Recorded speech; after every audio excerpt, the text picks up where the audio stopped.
It's the 16-year-old Indian super talent Bharath Subramaniyam taking on Magnus Carlsen at the top board of the World Blitz Championships 2023. Bharath is waiting for Magnus to arrive. He has the black pieces, and there you have the world number one coming in, shaking hands and getting ready for the battle up ahead. Bharath has been in phenomenal form reaching here. He's already beaten Zheng Chongsheng, Jobava, Adhiban, Riazantsev, Raunak, Sadhwani and Alexey, Sarana back to back. So Magnus has to be careful against this youngster. He already has beaten him once in classical chess at the Qatar Masters. Let's see how this one goes. He opens with 1b3. Wow! Magnus going for slightly offbeat opening, but Bharath didn't even blink. He was ready with his response, capturing the center. He brings out another pawn in the center. Magnus plays e3, and if you see carefully, both of Magnus's pieces are controlling the e5 square. The knight comes out to c6, and you will see knight defends the e5 square, so Magnus actually wants to take out that knight. Very interesting opening choice by Magnus. Bharath, on the other hand, is playing very classical chess. He's controlling the center. He's telling Magnus, give me the bishop pair. For Magnus, I think it's a decision between retreating his bishop or just taking the knight. He takes it and then puts his knight on e5 square. Bharath says, you can take it, but if you do, my rook will come up. So pawn comes up to d3 to bring the knight out, and now pawn to e6. Knight comes out. White is ahead in development, but black has the bishop pair and the center control. So if Bharath can manage to finish his development, he would be doing very well. He plays his bishop to e7. One idea here can be to play conservatively, which is to take and then play queen e2 and go for the e4 break. In that way, you will be putting your pawns on the light squares and the bishop is on dark squares. But Magnus goes for the more ambitious approach. He pushes his f-pawn and brings his rook up. He wants to get his rook here, eventually getting his queen into the attacking zone. That's his idea here. For Bharath, it's a question what to do. One idea could be to preserve the bishop, but it looks a bit passive. The other one can be to exchange these knights, but then you're unleashing the bishop and the rook can come here. Although knight d7 is a fantastic move, later on you can play f6 and blunt the bishop on b2. But Bharath is taking a lot of time. If you see the clock, Magnus has 2 minutes 40 seconds. Oh, but he pushes his pawn to d4, and this is a very good decision. Just ask the bishop on b2 how it feels about this pawn, and it's not at all happy. Magnus now pushes his pawn to e4. So he's got center control here, but the bishop is blocked. It's terribly placed on b2. What does Bharath do next? He goes b5. He's trying to angle in for the c4 break, which is a good idea. Pawn comes up to a4 to try and create play from the queen side here. That's the idea that Magnus is going for. If he can take and then get his rook to the 7th, he would love it. Meanwhile, there's nothing wrong with Bharath's position. It's only his time. He's almost a minute behind on the clock, but he's finding brilliant moves. Look at this move. If you take, I bring my knight here, looking at these two squares. So fantastic chess by Bharath Subramaniyam. Although his time situation is not great, his position on the board is fantastic. Now for Magnus, if he pushes his pawn to f5, it releases the tension in the center. So he brings his bishop first to c1.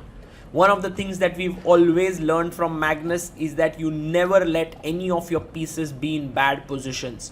And that is exactly what Magnus has done. This bishop can later be activated on this diagonal.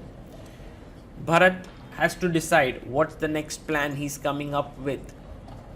He goes knight d7, which is a good move. If Magnus does push his pawn to f5, then the bishop comes on this diagonal, so black would be doing very well. Even for Magnus, it's not so easy to figure out what his next move should be. Pushing is not good, taking is not good because the knight takes. He plays knight to f1. Yes, the knight is going to g3, but it allows black to push the pawn to c4, and that's exactly what Bharath does. Pawn takes, and few exchanges have happened, and the knight has come to g3. So essentially what Magnus is saying is that now I have a bishop here, a knight here and a rook here, so I'm trying for an attack. Meanwhile, Bharath has a minute less on the clock. He goes g6. While this does stop the knight from jumping here, it does create dark squared weaknesses in the position. Magnus goes into his typical thinking pose. He brings his knight back to e2, putting pressure on the d4 pawn. Maybe that becomes slightly weak after f takes e5. That's his idea. Bharath goes queen c7. I love this move because he's angling on the c file. Pawn to f5. This is a dangerous move that Magnus has played, both for himself and also for his opponent. On one hand, he's trying to launch an attack. On the other, now black center is super solid, and also he can triple down the c file, which can become very dangerous. Bharath, but down to 35 seconds, Bharath needs to play quickly. What is he doing? Rook c8. Well, it's not easy to play against Magnus Carlsen in a 3-minute game because Magnus comes up with his ideas very quickly, and he gets his rook to the 7th rank. Well done, Bharath. And now Magnus brings his rook back, which means it's a small admission of defeat there on the king side. Bharath goes queen c6. He's trying to get to the d3 square with his knight jumping in. His only problem is this f7 pawn. That can become weak, but everything apart from that looks good. Knight comes to g3. And he goes queen b5. He's attacking there on the d3 square. But queen comes and defends this and attacks here. You can't take the bishop because f7 hangs and then e7 is also hanging. But look at Bharath's time. He's down to 15 seconds. Will he be able to survive? Queen b3, good move. The queen now defends here. Even if you attack the queen, I can simply drop back. Also, the bishop is hanging, so Magnus has to take care of that. The only good point for Magnus here is his time. It's very good time situation. Bharath plays a very solidifying move, just bringing the queen in, defending everything in his position. The knight is terribly unhappy here on g3 because it's dominated by this g6 pawn. How do you activate the knight? That is a question. Also, Magnus can go rook a7, but then the knight will jump here and attack the d3 pawn. Not so easy. You can see Magnus taking his time to figure out what to do in this position. He is now going down to 49 seconds as well. Bharath still has 17 seconds. So now only 30 seconds difference. h3 played. Bharath tries to attack the pawn on d3. Magnus asks the rook to get away. The rook goes to c2 again. Will Magnus repeat? I don't think so.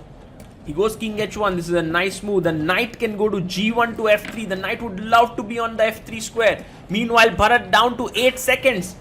He plays knight c5, the best move in the position. Rook comes to a7, but nothing is attacked. You can actually... Oh, rook a2. What a beautiful move by Bharath. He gets rid of Magnus's active rook on a7. You can see Magnus is really not happy with the last move that Bharath played. It was a fantastic move that Bharath found with just 3 seconds on the clock, and he quickly chops off the rook. Now his position looking beautiful because this pawn is safe. d3 is a weakness. Magnus down to 20 seconds. Can Bharath actually cause an upset here? Can he beat Magnus Carlsen? Magnus down to 12 seconds. He brings his bishop back. Beautiful move. He cannot take because then the f7 pawn hangs and Magnus wants to shift the bishop there to b4. Finds another excellent move. Gets rid of that dangerous knight. Puts his knight on g1 and brings his queen here. Look at how Magnus is coordinating. Now bishop e7 to f6 is the best. He goes rook c8. e5 pawn is hanging. It needs to be defended. Bharath down on time. He pushes his f pawn, blunders his g pawn, and it's all over. Knight comes to g5. Queen is attacked and f6 pawn is hanging. You can see Bharath is unhappy with how that thing ended right at the end. It was not great, but look at Magnus there telling him good game. Of course, a great fight by Bharath Subramaniyam there, who matched Magnus move for move, and a great gesture by Magnus Carlsen, you know, motivating the youngster after the game. He knows what these youngsters can gain from his few good words. Fantastic game. I'm on Wilder, and we are going to revolutionize how social media works.